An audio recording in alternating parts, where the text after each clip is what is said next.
We first told you last night as breaking news, Shelley Richter was found guilty of first-degree child endangerment. The jurors believe the state's claims that Richter did not drop Lane Schaefer, as she claims, but instead violently shook the 7-month-old baby. With so many working parents looking for safe and reliable child care these days, it can sometimes be hard to know who you can trust.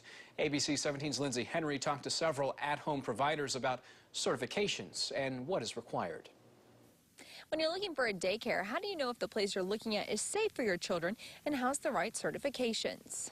I figure a person that's going to that had their children here are going to be just as good a reference as anybody else. Plus, I give them neighbors' names if they want to check. The Department of Health and Senior Services officials say references, CPR certifications, background checks, training classes, and degrees are all things you're going to want to ask about. Your license is good for 2 years, and one time out of 2 years, they do let you know when they're coming.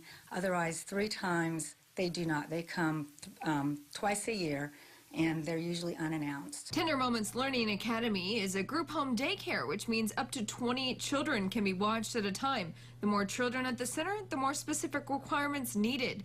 Chestnut's Daycare is licensed to care for up to 10 children at a time. Owner Betty Chestnut says she's watched about 800 children over the last 44 years. She says every 2 years she gets 4 checkup visits. And they come by unannounced sometimes they're announced. And also with my food program, they come unannounced and announced. And when they're announced, they usually come in for a meal and sit down with the children and eat.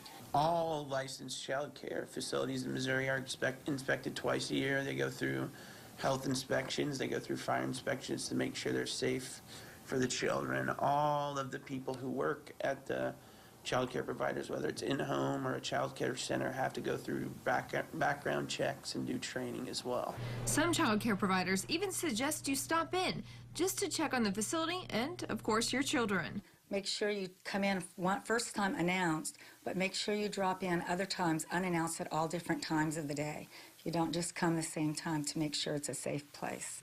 If you head on over to our website, abc17news.com, we've got a link that you can follow to find out if any of the daycares you're looking at have ever had any violations. In Jefferson City, Lindsay Henry, ABC 17 News.